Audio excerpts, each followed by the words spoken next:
ข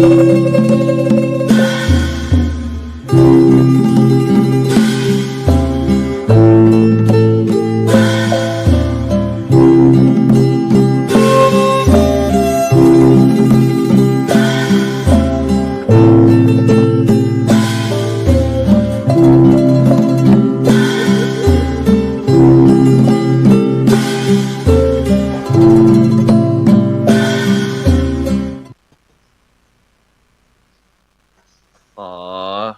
ถวายความเคารพนอบนบไว้สาพุทธปิมปาสารูปเจ้าองค์เก่าองค์ใหม่องค์ใหญ่องค์น้อยอันตั้งประดิษฐานวัดวาอารามทุกสถานที่อันที่เป็นที่เคารพนับถือขอถวายความเคารพนอบนบไว้สาไปยังครูบาอาจารย์พระเถรานุเถระเจ้าคณะพระสังฆาธิการทุกรูปขอเจริญความผาสุกมายังคณะศรัทธาญาติโยมสาธุชนท่านทั้งหลายที่กำลังติดตามรับชมรับฟังรายการธรรมรับอรุณอยู่ในขณะนี้ศรัทธาญาติโยมสาธุชนท่านทั้งหลายวันนี้เป็นวันพฤหัสบดีที่27มีนาคม2568ได้มาพบปะกันกับอัตมภาพพระครูจันทสรการเจ้าอาวาสวัดทุ่งหมื่นน้อยตำบลหนองหานอำเภอสันทรายจังหวัดเชียงใหม่ได้มาพบปะกับท่านทั้งหลายแถมแล้วในวันพฤหัสบดีติดเว้นติดจะได้มาปะกันถ้าบัติดธุระต่างใดก็จะมาพบปะกับศรัทธาญาติโยมได้นำเอาหลักธรรมคำสอนทางพระพุทธศาสนามานำเสนอให้กับท่านทั้งหลายได้สดับรับฟังเนื่องโดยรายการธรรมรับอรุณก็จะมาพบปะกันทุกเจ้าครูบาอาจารย์ก็หมุนเวียนเปลี่ยนกันมาพบปะกับญาติโยมได้เอาธรรมะมานำเสนอมาอู้มาจ๋าศรัทธาญาติโยมได้เก็บไปพินิจพิจารณาซึ่งวันนี้ก่อนที่จะได้เข้ารายการก็ได้ปูจาภาษาไหลกับหลวงพ่อท่านพระครูโสพลปริยัติเมื่อตะวานี้หลวงพ่อเปิ้นก็ได้ไปร่วมประชุมเกี่ยวกับการถวายความรู้เกี่ยวกับกฎหมายให้กับเจ้าคณะพระสังฆาธิการเจ้าคณะผู้ปกครองคณะสงฆ์จังหวัดเชียงใหม่เพื่อส่งเสริมสิทธิและก็บทบาทหน้าที่แก้ไขปัญหาเรื่องการละเมิดสิทธิเสรีภาพจัดโดยศูนย์ไกล่เกลี่ยข้อพิพาทภาคประชาชนตำบลพระสิงห์ที่วัดพระธาตุสีจอมตองอำเภอจอมตองเชียงใหม่ซึ่งหลวงพ่อท่านพระครูโสพลปริยัตินั้น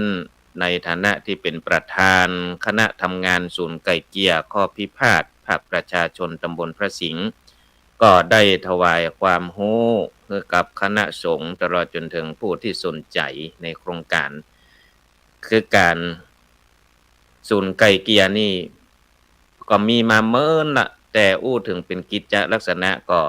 ตอนที่หลวงพ่อท่านพระครูโสพลปริยัตินี่เปิ้นได้ทำโครงการสืบต่อมาจากเดิมที่ในอดีตนั้นวัดวาอารามก็ถือว่าเป็นศูนย์ไกล่เกลี่ยเหมือนกันเพราะว่าเวลาชุมชนหมู่บ้านนอกคอกนาของเฮามีเรื่องเดือดร้อนร้อนใจอาจจะมีข้อพิพาทหรือว่าคนเมืองว่าพิษกันเนาะอาจจะมีเรื่องเล็กๆน้อยๆที่มันเกิดขึ้นในชุมชนเปิ้นก็จะต้องหาที่ปึ้งที่อิงถ้าเป็นตังคนบ้านก็จะไปบ้านป้าหลวงนะแต่ถ้าตังวัดตังวามีครูบาอาจารย์ที่เปิ้นเคารพนับถือของชุมชนไปหาตุลุงไปอู้กันที่วัดก็จะเป็นศูนย์ไกล่เกลี่ยตั้งแต่อดีตมาละเพราะฉะนั้นศูนย์ไกล่เกลี่ยนี่จะว่าเป็นเรื่องใหม่ก็บ่ใช่เรื่องใหม่จะว่าเรื่องเก่าก็บ่ บ่ใช่เรื่องเก่าบางครั้งเฮาก็ละก็ลืมบทบาทหน้าที่ของวัดของพระสงฆ์องค์ข้าเจ้าไปเพราะฉะนั้นศูนย์ไกลเกลี่ยกับบทบาทของพระสงฆ์นี่ถึงเชื่อมโยงกันมาตั้งแต่อดีตเพราะว่าพระสงฆ์นั้นมีบทบาทหน้าที่สำคัญในการกระบวนการไกลเกลี่ยข้อพิพาทในชุมชนเพราะว่าใจหลักธรรมทางพระพุทธศาสนามาช่วยแก้ไขปัญหาข้อขัดแย้งต่างๆให้มันมีประสิทธิภาพอย่างน้อยแล้วบุคคลก็คือพระสงฆ์องค์ข้าเจ้าครูบาอาจารย์เนี่ยก็เป็นที่นับหน้าถือตาของพี่น้องศรัทธาชาวบ้านในชุมชนอย่างพวกก็จะฟังหน่อยเนาะกันในวัดเพิ่นก็จะสำรวมหน่อยอาจจะถ้าไปตังนอกตังฝั่งอาจจะมีอารมณ์ขึ้นอย่างว่านะแต่ถ้ามันในวัดเพิ่นก็จะเคารพสถานที่เคารพตุเจ้าตุลุงนี่เนาะก็จะเย็นลงเพิ่นว่าเมื่อทุกสิ่งทุกอย่างเย็นลงแล้วมีสติขึ้นเนี่ยมันก็จะแก้ไขได้ง่ายเพราะว่าการพิษกันหัวกันนี่มันมาจากการขาดสติทั้งนั้นเกิดมาจากกิเลสเนาะโลภโกรธหลงความโกรธนี่มันมาก่อนละเพิ่นว่ามิ่งขึ้นมานี่ขาดสติละเมื่อขาดสติก็จะพิษหัวกันทะเลาะวิวาทกันเมื่อมาที่วัดก็จะเย็นลงพระสงฆ์องค์พระเจ้าครูบาอาจารย์ตุลุงก็จะเย็นลงพยายามดึงจิตดึงใจศรัทธาญาติโยมให้เย็นลงแล้วค่อยค่อยจากกันให้มีสติสตังค์ให้ก่อนถ้าขาดสติแล้วก็มันจะแยะไปเลยเพราะฉะนั้นก็วัดวารามหรือว่าพระสงฆ์องค์พระเจ้าก็มีบทบาทในการไกลเกลี่ยเปิดตะวานี่เพิ่นก็ไปประชุมเป็นการถวายความรู้ให้กับพระสงฆ์องค์เจ้าคณะผู้ปกครองแล้วก็วันนี้ตั้งคณะสงฆ์จังหวัดเชียงใหม่ครูบาอาจารย์เจ้าคณะผู้ปกครองทุกระดับชั้นเพิ่นก็จะไปประชุมกันที่พุทธมณฑลที่ดอยหล่อจังหวัดเชียงใหม่วันนี้เวลาบ่ายโมงครูบาอาจารย์ก็จะไปประชุมพร้อมกันที่ปุ้นอันนี้ก็เป็นข่าวตั้งพระพุทธศาสนาเป็นข่าวตั้งดีแล้วก็ช่วงนี้ใกล้ที่จะปีใหม่กินใหญ่ต้านหลวงประเพณีปีใหม่เมืองในเดือนหน้านี่แหละประเดี๋ยวนี้ก็ใกล้จะเดือน6ดับ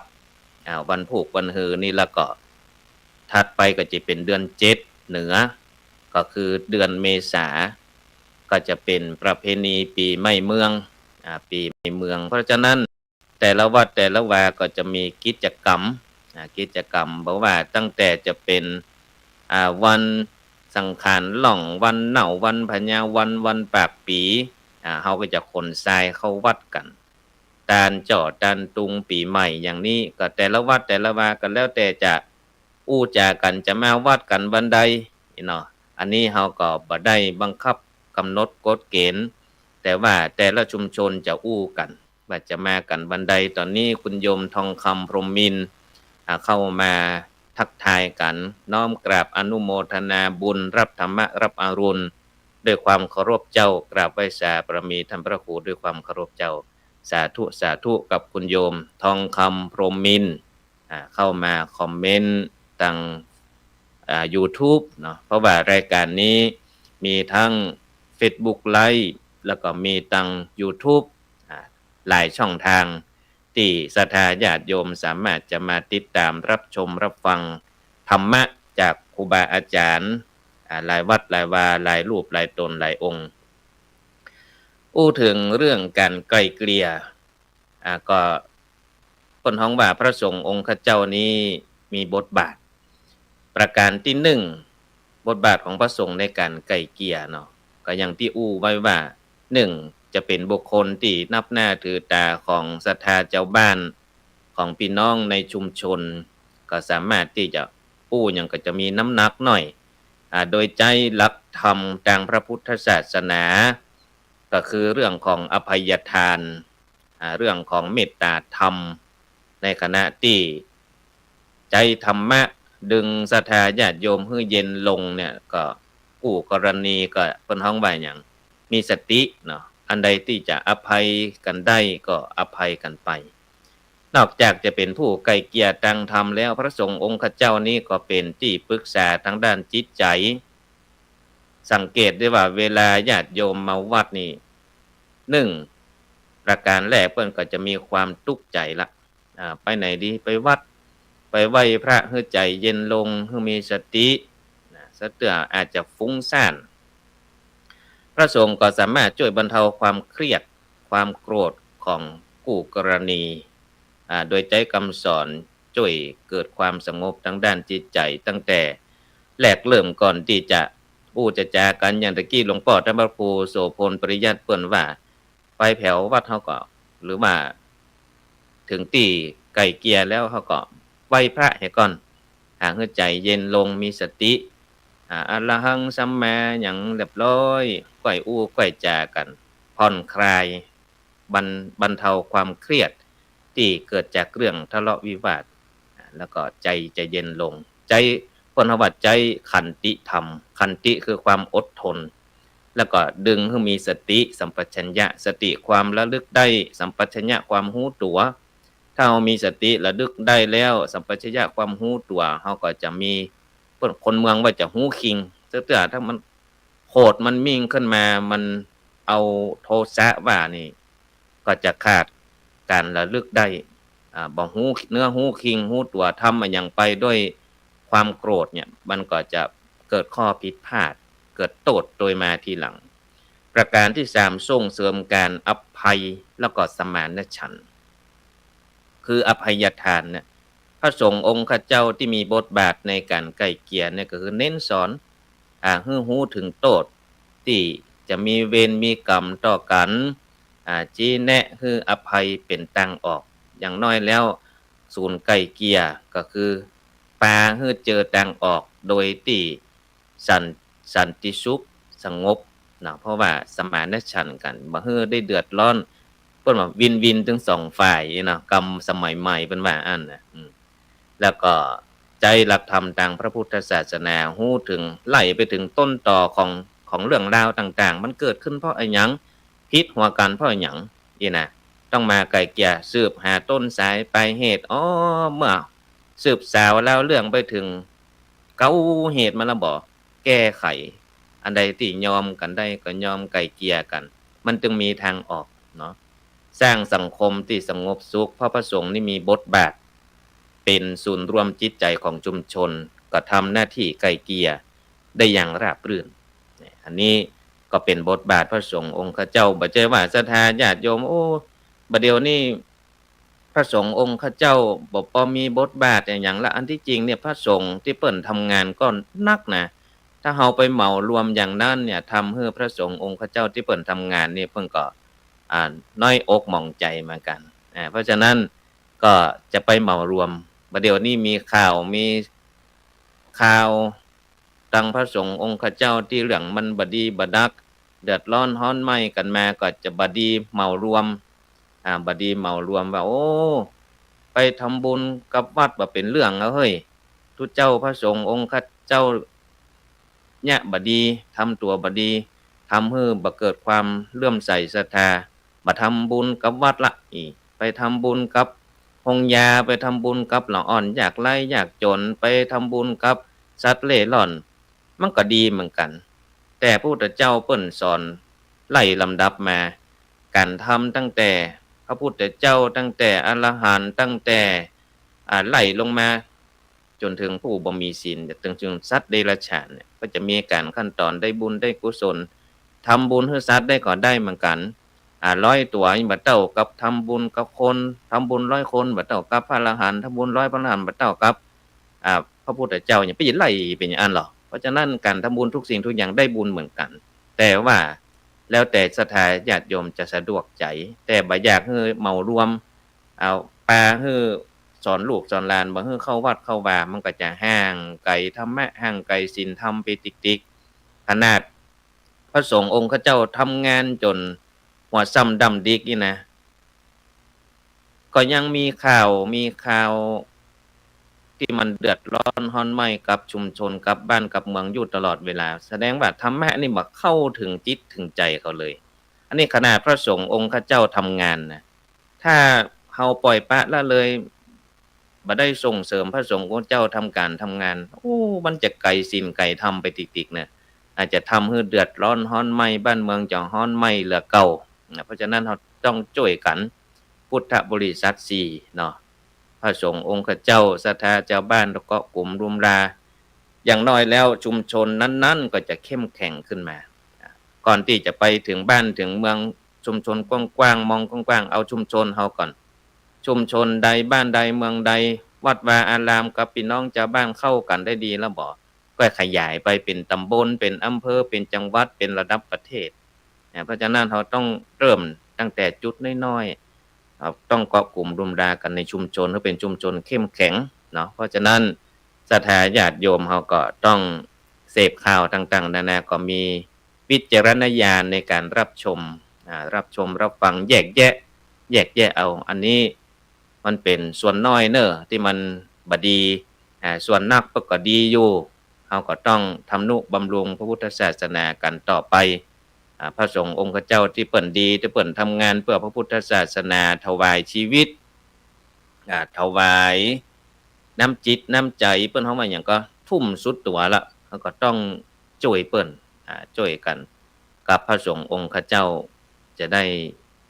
เปิ้นเฮาหมายสืบต่ออายุพระพุทธศาสนาต่อไปศรัทธาญาติโยมท่านทั้งหลายวันนี้เอาธรรมะไปเจอธรรมะเปิ้นฮ้องว่าชีวิตเปรียบเหมือนกับการเดินทางมานำเสนอมาอู้กับศรัทธาญาติโยมท่านทั้งหลายเปิ้นว่าชีวิตของคนเฮานั้นมันบ่ใช่ชีวิตที่เรียบราบอย่างที่เฮาคิดหวังไว้จะให้มันดีถึงหมดตั้งแต่เกิดมาจนถึงปัจจุบันมันก็บ่ได้มันถึงจะมีลุ่มๆดอนๆมีอุปสรรคพ่องชีวิตบ่ได้โรยด้วยกีบกุหลาบอย่างที่เปิ้นว่าไว้ในความเป็นจริงนั่นเกิดจะต้องพบเจออุปสรรคต่างๆนานาอยู่แล้วต้องต่อสู้ยังมีสติอย่างที่บอกไว้ต้องมีสติสัพพัญญะความรู้เนื้อรู้ตัวบ่ดีท้อแท้เน้อยุคนี้สมัยนี้ชีวิตเหมือนกับการเดินทางต้องแก้ปัญหาไปอย่างที่คำโบราณที่เปิ้นบอกไว้ถ้ามีปัญหาก็ให้ลงมือแก้นี่นะก็คือเริ่มตั้งแต่ว่าอยู่กับตนเองให้คิดบวกอยู่กับพรรคพวกให้มีเมตตาอยู่กับปัญหาให้ลงมือแก้เนี่ยข้อเนี้ยแล้วก็อยู่กับพ่อกับแม่ให้กตัญญูอยู่กับผู้รู้ให้ถ่อมตนอยู่กับชุมชนให้สร้างความดีอยู่กับโลกใบนี้ให้ปล่อยวางเพราะฉะนั้นหนทางที่เราเดินทางตั้งแต่แรกเริ่มมันก็จะต้องมีอุปสรรคมีปัญหาเราก็ต้องลงมือแก้ลงมือแก้ชีวิตนี้มีคุณค่าต้องต่อสู้กับอุปสรรคปัญหาต่างๆนานาเพราะฉะนั้นหลักการของการเดินทางดำเนินชีวิต4ประการครูบาอาจารย์เปิ้นบอกว่าประการที่1ต้องทบทวนความหลังคือทบทวนสิ่งต่างๆที่ผ่านมาเนี่ยแบบเป็นบทเรียนเตือนใจจะได้บ่ประมาทจะบ่ได้จมปลักกับความหลังทบทวนอันใดที่มันบ่ดีเฮาก็เอามาแก้ไขในปัจจุบันทันด่วนถ้าเฮาจมกับอดีตล้ำไปก็เป็นทุกข์เพราะฉะนั้นเฮาคิดถึงความหลังเพื่อที่เอามาเป็นบทเรียนซะเตื้อเฮาอาจจะผิดจะพลาดไปเฮาก็ฮู้เนื้อฮู้ตัวแล้วก็ปรับเปลี่ยนพฤติกรรมกรรมสมัยบัดเดียวเพิ่นว่าแก้กรรมเมื่อเฮานึกถึงอดีตแล้วว่าเฮาเคยเนี่ยอย่างนั้นอย่างนี้ถ้ามันบ่ดีเฮาก็เปลี่ยนพฤติกรรมจากเป็นคนขี้ลักขี้จกเปลี่ยนพฤติกรรมเป็นคนซื่อสัตย์สุจริตเปลี่ยนพฤติกรรมคนเคยขี้ค้านเปลี่ยนเป็นคนขยันหมั่นเพียรเคยลูกขวายเปลี่ยนเป็นคนลูกเจ้ามั่นการมั่นงานคนเท่าว่ามั่นตีนมั่นมือก็เป็นการสิ่งที่ดีจะเกิดขึ้นปรับเปลี่ยนพฤติกรรมเนี่ยทบทวนความหลังประการที่2ระวังความผิดก็คือเมื่อผิดแล้วก็มันเกิดจากการขาดสติเนาะ ก็ให้ระวังความผิดไว้ให้มีสติให้รู้ว่าผิดแล้วก็เป็นครูต้องรู้จักแก้ไขถ้าบ่อันมันจะเกิดขึ้นแถมให้ระมัดระวังไว้เพราะว่าอันนี้เราเคยทำผิดพลาดไปแล้วต้องมีสติแถมกรรมเราจะบ่ผิดพลาดอย่างนี้แล้วอีนะอันนี้ก็คือข้อที่2ให้ระวังความผิดประการที่3เตือนจิตของตนคือการเตือนตัวเก่านั้นประเสริฐยิ่งคนส่วนนักแล้วพอชอบมองชอบเตือนคนอื่นนักเลือดเตือนตัวเก่าบ่เคยเร็วมาพอตัวเก่าเตือนตัวเก่าเลยเพราะฉะนั้นต้องเตือนตัวเก่าเพราะว่าจะมีจุดหนึ่งที่น่ากลัวที่สุดก็คือจุดที่คนอื่นเตือนเฮาบ่ได้ล่ะทะนงตัวล้ำไปนะใครมาเตือนหยังบ่ได้บ่รับฟังแล้วเป็นน้ำเต็มแก้วใครมาสั่งมาสอนหยังบ่รับรู้หยังอีน่ะอันนั้นเป็นจุดที่อันตรายที่สุดเพราะฉะนั้นตนเตือนตนตนเตือนตนเตือนจิตของตนประการที่4ฝึกฝนแล้วก็พัฒนาคือการฝึกฝนพัฒนานั้นเป็นสิ่งที่ดีมากเลยอาจจะรู้ถึงชีวิตแล้วก็ปัญหาที่มีอยู่ยอมรับการแก้ไขปัญหานั้นควรมีพัฒนาทั้งกายทั้งใจพัฒนาด้านร่างกายพัฒนาด้านจิตใจเพราะนั้นว่าต้องมี IQ แล้วก็มี EQ แถมคือความฉลาดทางอารมณ์ถ้ามีความรู้ความสามารถแล้วบ่มี EQ คือความฉลาดทางอารมณ์ใจวิโตตัวเก่าว่าคืออาจจะเอาใจตัวเก่าว่ามันก็บ่ดีเพราะฉะนั้นต้องมีสติคู่กับปัญญามีปัญญาก็คือความรอบรู้ละฮู้เรียนจบสูงจะได้บ่เตื้อแล้วแต่ว่าเอาความรู้นั้นไปใช้ในทางที่ผิดก็ทำให้เกิดความเดือดร้อนร้อนไหม้ทั้งส่วนตัวส่วนรวมบ้านเมืองประเทศชาติก็เป็นไปได้เพราะว่าหยังเพราะว่าคนที่มีความรู้นักๆน่ะลวกหลายจันนะก็ไปเอาความรู้นั้นไปใช้ในทางที่ผิดมันก็เกิดประสิทธิภาพนะเนาะถ้าคนที่เพิ่นบ่มีการศึกษามันก็บ่ใช่กึดลับกึดซ่อนขนาดนั้นได้หรอกบ้านเมืองจะเดือดร้อนเพราะว่าคนมีความรู้นั่นแหละแต่เอาไปใช้ในทางที่ผิดนะเพราะฉะนั้นธรรมะทางพระพุทธศาสนาเนี่ยเป็นส่วนสำคัญที่จะต้องปรับเอาความรู้ที่เฮามีนั้นเอาไปใช้ในทางที่ถูกต้องร่ำเรียนไปแล้วใช้ในทางที่ถูกต้องบ่ใช่ว่าร่ำเรียนไปแล้วมีความรู้ความสามารถแล้วไปใช้ในทางที่ผิดก็เกิดปัญหาขึ้นมาเกิดเรื่องเกิดราวเกิดจากคนลวกทั้งนั้นน่ะคนบ่ลวกนี่ยะบ่ได้หรอกเนาะเพราะฉะนั้นต้องเอาหลักธรรมทางพระพุทธศาสนาไปกำกับกำกาด้วยอันนี้ก็เป็นสิ่งที่มานำเสนอให้ศรัทธาญาติโยมสาธุชนท่านทั้งหลายเก็บไปพินิจพิจารณาประการที่1คือทบทวนความหลังประการที่2คือระวังความผิดประการที่3เตือนจิตของตนและประการที่4คือฝึกฝนและพัฒนาเพราะฉะนั้นถึงมื้อถึงวันนี้ศรัทธาญาติโยมเข้าแน่ฮ้อนนะก็ลงข่าวถึงวันแล้วก็อาตมาก็เตือนทุกแน่เลยทุกครั้งถ้าเข้าแน่ฮ้อนนี่นะใต้รายการแม่แต่ก็จะฝากไว้แถมละอ่อนกับน้ำละอ่อนกับน้ำเนี่ยระวังลงข่าวติ๊กๆละอ่อนดิกน้ำเพราะว่าหยังมันฮ้อนเขาก็ปากันไปเล่นน้ำเข้าแน่ฮ้อนบ่ได้มีข่าวละอ่อนจมน้ำตลอดเลยทุกปีเพราะฉะนั้นฝากกับผู้ปกครองคนใหญ่คนโตที่เป็นผู้ปกครองระมัดระวังพอลูกพอหลานจะไปลาสาละอ่อนไปเล่นน้ำละอ่อนมาขออนุญาตไปเล่นน้ำก็ดีลักไปเล่นน้ำก็ดีเนี่ยต้องมีคนใหญ่ไปตุยต้องควบคุมได้มันฮ้อนเป็นธรรมดาละอ่อนไปเล่นน้ำมันกู้กันแต่ว่าเฮาจะใหญ่บ่ให้เกิดความสูญเสียขึ้นมาต้องตั้งอยู่ในความไม่ประมาทไปเล่นน้ำจะไปที่มันเลิกมันอย่างล้ำไปเกินการควบคุมเนี่ยคนใหญ่ก็ดิกน้ำได้นะลงข่าวเมื่อตะวันซืนเนี่ยเป็นแผ่วผู้สอนดำน้ำพุ่นน่ะก็ยังดิกน้ำอยู่เพราะว่ามันเป็นตะคริวก็เป็นหยังก็เกิดขึ้นมาเพราะอุบัติเหตุเกินความควบคุมได้เพราะฉะนั้นน้ำกะละอ่อนแน่ฮ้อนให้ระมัดระวัง ฟืนไฟก็เหมือนกันมันแน่ฮ้อนไฟฟ้าลัดวงจรสายไฟมันเก่ามันพวกมันช็อตกันเกิดจากความฮ้อนไฟไหม้ก็เหมือนกันบ่ใช่ว่าระวังกันแน่ฮ้อนนะทุกแน่ฝนแน่หนาวแน่ฮ้อนเกิดขึ้นได้ทุกฤดูทุกฤดูถ้าตั้งอยู่ในความประมาทนะเพราะฉะนั้นตั้งอยู่ในความไม่ประมาทก็คือให้มีสติสัพพัญญะความรู้เนื้อรู้ตัวแล้วก็เตือนละอ่อนโดยแต่ถ้าละอ่อนไปเล่นก็ต้องมีคนใหญ่ไปคุมจะไปลาสาให้ละอ่อนไปเล่นคนเดียวเขามันเกิดหยังขึ้นมาช่วยเหลือกันบัดนั้นละอ่อนมันตกใจมามีประสบการณ์คนใหญ่ต้องไปคุมเสียสละเวลาไปจะไปลาสาปล่อยเขาไปเล่นแล้วเขาก็ไปทำการทำงานไปเนี่ยอย่างอื่นเนี่ยแป๊บเดียวเท่านั้นน่ะละอ่อนดิกนะมันแป๊บเดียวเท่านั้นน่ะเนี่ยอย่างบัดนั้นช่วยเหลือบัดนั้นน่ะเพราะฉะนั้นฝากไว้เน้อ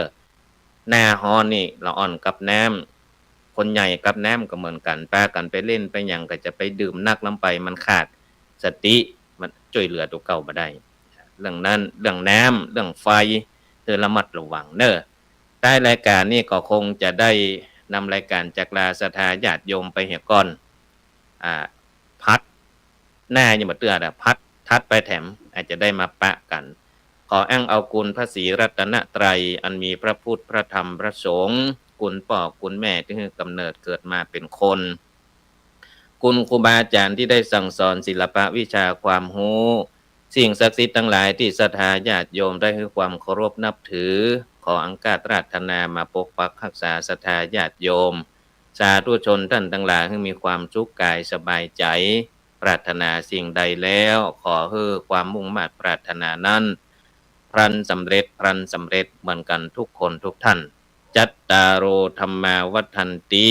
อายุวันโนสุขังพลัง